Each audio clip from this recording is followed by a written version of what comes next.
Bonjour à tous, vidéo sur Rectincom suite aux résultats du quatrième trimestre 2024.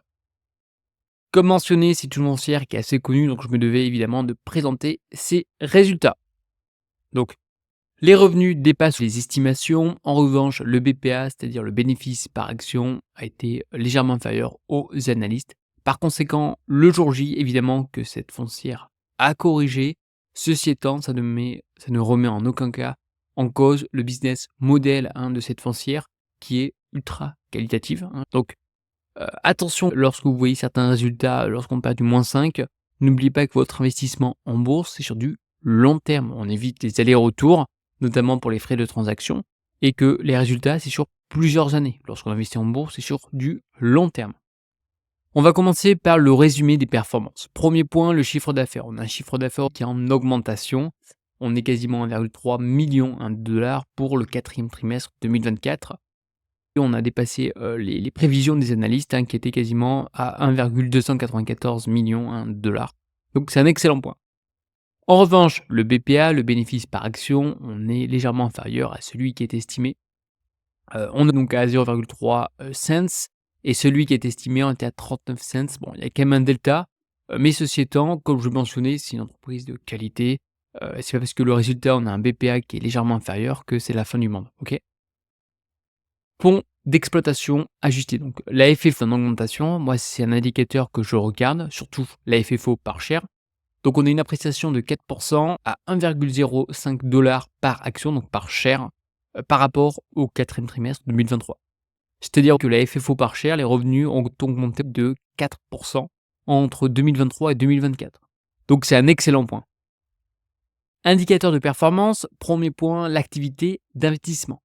On a 1,7 milliard de dollars qui ont été investis avec un rendement moyen. Alors, c'est un bon rendement, ça sert à rien d'avoir des rendements non plus excessifs parce que faut pas oublier la localisation. Et donc, évidemment, une localisation premium, on a un rendement qui est moins important. Et le rendement, c'est quelque chose, bon, évidemment, d'important parce qu'on va chercher du dividende sur ce genre d'entreprise, mais il ne faut pas oublier que la localisation est quelque chose de clé.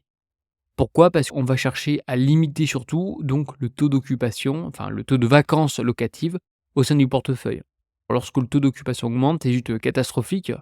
Pourquoi? Parce que d'une part, on a évidemment moins de revenus, mais un actif qui est vide, on va également devoir payer les charges. Et la facture peut être très importante, surtout dans le cas par exemple de bureaux.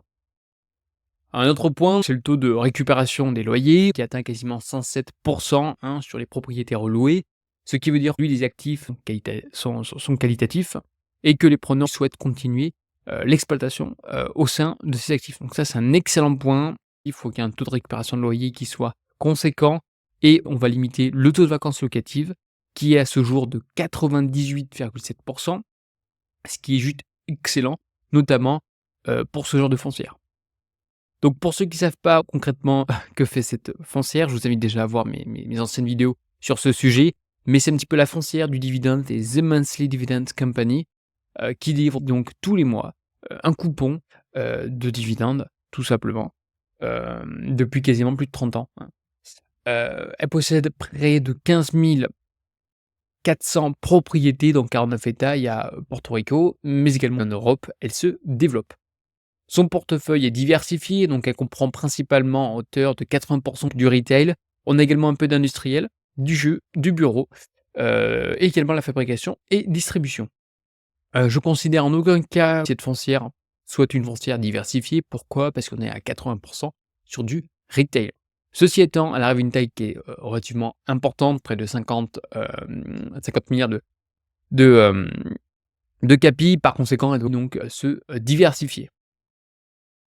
Aperçu des performances et défis, comme je l'ai mentionné, donc on a un bénéfice de presque 200 millions de dollars, légèrement donc inférieur aux estimations des analystes. En revanche, FFO par share qui est en augmentation, donc ça c'est un excellent point. Et l'importance des FFO, ça souligne la capacité de la société à générer des flux financiers, c'est-à-dire à générer tout simplement des revenus. Et il faut que ce flux, il faut que cette FFO par share soit croissant au cours du temps. C'est un de mes critères que je regarde, un des premiers critères qui est indispensable avant d'investir dans une foncière cotée. Ça montre la stabilité de la foncière au cours du temps et également le management et l'exploitation de celle-ci. On a principalement donc une baisse du bénéfice par action, notamment à cause de l'émission d'actions. On a également des coûts de fusion et de transaction, ça fait partie du jeu. Il y a pas mal de rachats externes, de rachats de portefeuille, évidemment que c'est un coût et ça impacte la rentabilité globale. On a des provisions pour dépréciation qui ont affecté les revenus financiers, mais ça fait partie du jeu, c'est de l'immobilier. Réalisation financière, principalement donc investissement, 1,7 milliard de dollars au quatrième trimestre. Ça montre encore une fois que cette société se développe et investit au cours du temps, c'est un excellent point. Rendement initial, comme je l'ai mentionné, on est à 7,1%, c'est un très bon rendement, on n'est pas non plus sur des rendements à 10%, parce que moi, ça m'aurait fait un petit peu peur. 7%, c'est très bien. Et également des levées de fonds, c'est plutôt des émissions d'actions, presque 1 milliard de dollars, donc ça, c'est un point qui est plutôt négatif. Mais si on a des FFO par share, par nombre d'actions qui augmentent, peu importe, si cet argent, elle le met dans l'investissement, et on arrive à avoir des deals intéressants, et ça génère de la valeur ajoutée pour l'actionnaire, personnellement, ça ne me dérange pas. Au niveau des indicateurs financiers clés pour 2024. On a un chiffre d'affaires qui est assez important, on a un BPA, un bénéfice par action qui est de 0,98 et on a un FFO par action de 4,19. On verra ça sur les deux autres logiciels au cours de la vidéo pour avoir un petit peu plus de détails. Bilan financier solide, on a un ratio de dette EBITDA qui est de 5,4, c'est un excellent point. C'est un ratio que je regarde au niveau de l'endettement.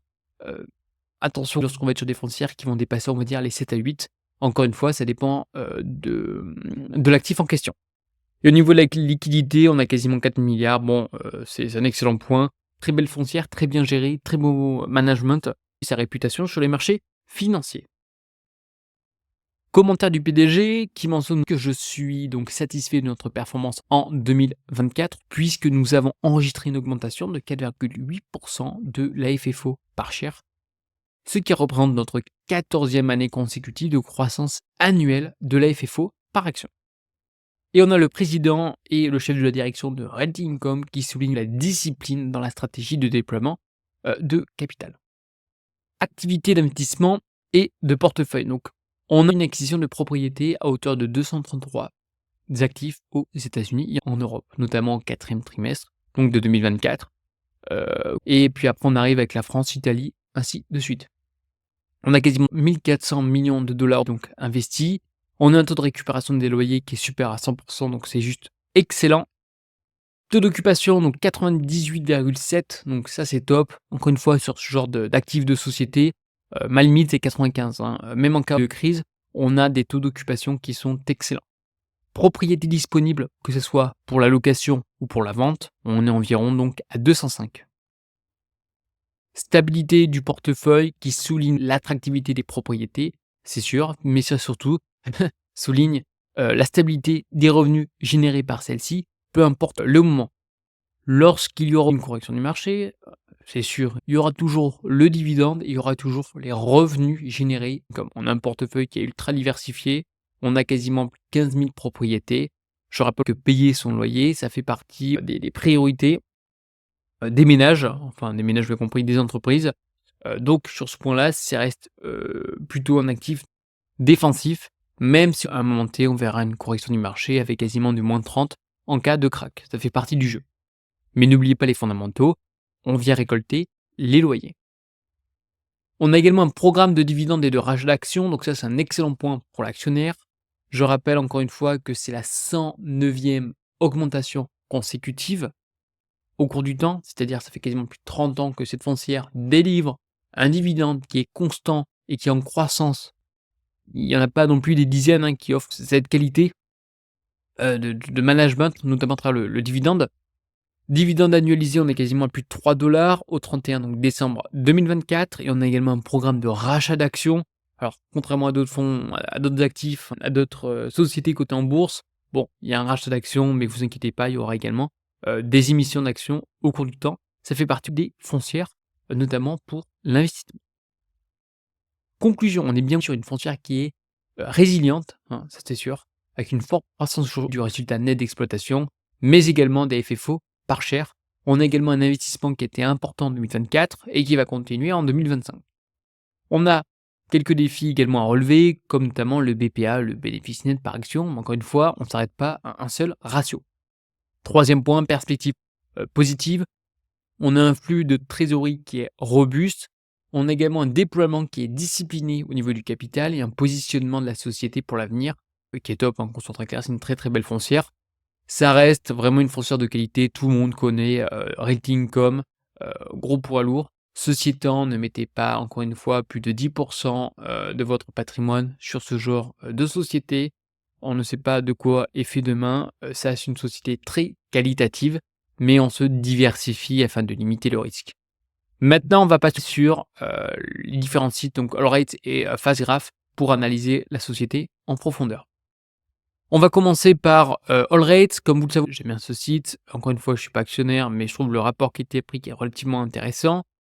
Sur 10 ans, cette foncière donc se fait devancer par le SP500, ça ne pas oublier. Par contre, sur du long terme, c'est intéressant à analyser. On va voir que le SP500 a surperformé Realty.com dans la période, on va dire, avec la bulle internet. Au niveau de la crise 2008-2009, crise des subprimes, on a Realty.com qui a surperformé le SP500, notamment grâce à son dividende qui est conséquent. Et là, ça reste des super points d'entrée, hein. Donc évidemment, lorsqu'il y a des crises, ça fait peur ça fait peur sur le moment T, mais ça reste les meilleurs moments sur du long terme. Surtout sur des sociétés avec un dividende qui est important. On en reparlera en cas de crise. Et puis après, on a Realty.com qui a vraiment surperformé, hein, le SP500, quasiment de 2009 jusqu'à 2023, hein. C'est un point à noter. À ce jour, le SP500 surperforme très largement cette foncière en question, ainsi que d'autres. Comme je l'ai peut-être pas assez mentionné, je suis diversifié. Je ne suis pas principalement concentré que sur des foncières cotées en bourse. Donc, n'hésitez pas à vous diversifier via des ETF et des titres hors immobilier. On est sur un price FFO qui est assez important, 14 fois. C'est pas non plus l'affaire du siècle à ce jour. La moyenne, on a 14. Et la moyenne sur Realty.com, on est environ donc à 15,5 fois le price à FFO. Dividende, rien à redire, ça fait depuis 32 ans que cette foncière délivre un dividende sans interruption, peu importe le moment, peu importe la crise. Et ça fait 27 ans qu'elle augmente son dividende. 27 ans. Donc si l'augmentation est bien supérieure à l'inflation, donc ça c'est un excellent point. Et le PERT ratio, on est à 76,8. Bon, on est, on va dire, dans la moyenne. Ratingcom, donc 5,50, on est bien supérieur donc aux 10 ans américains, légèrement inférieur donc aux foncières américaines. Pourquoi? Parce qu'on a des mortgage REITs qui ont des dividendes qui dépassent largement les 6, 7, 8. Mais attention, on n'est pas du tout sur des REITs equity. J'aime pas plus que ça les mortgage. Surtout, pour vous donner également un ordre d'idée, 10 000 € investis à 5,5% avec une augmentation annuelle sur 10 ans, à peu près de 4,76%. On arrive au bout de 10 ans à un rendement de 8,76%. De plus, il ne faut pas oublier qu'il y a l'inflation à prendre en compte, donc on va être légèrement inférieur, mais le dividende augmente au cours du temps.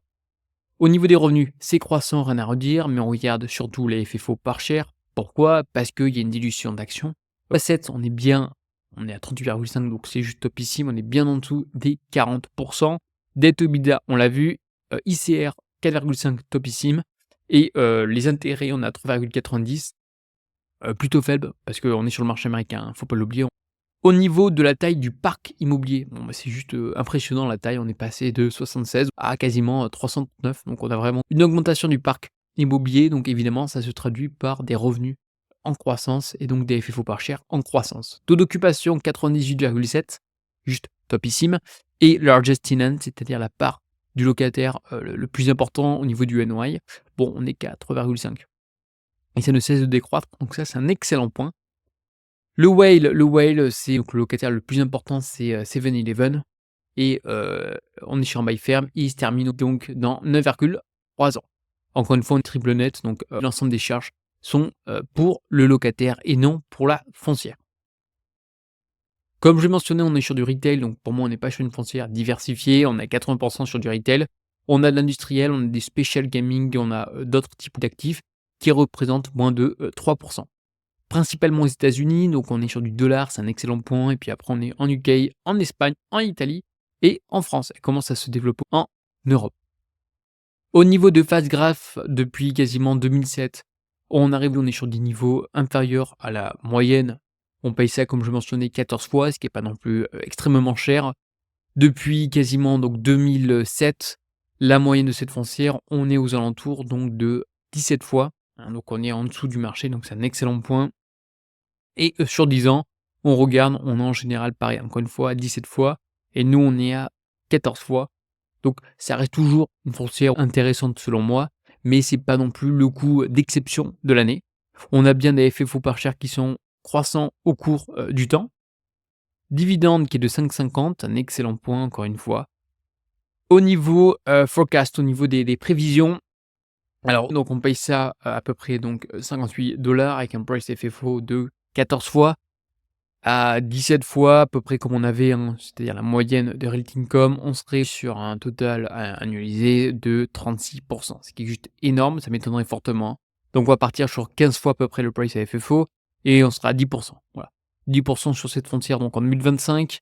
On serait également 10 pour 2026 et 8,68 pour 2027. En général, les analystes ne se trompent pas, hein, c'est voilà. Voilà, ils se trompent quasiment jamais. Donc voilà, donc on va prendre, je pense à minima 10 puis à mon avis, elle risque de s'apprécier au cours du temps. Donc je pense une foncière qui va générer à peu près du 10 annuel. Encore une fois, il faut être patient lorsqu'on investit, c'est sur du long terme.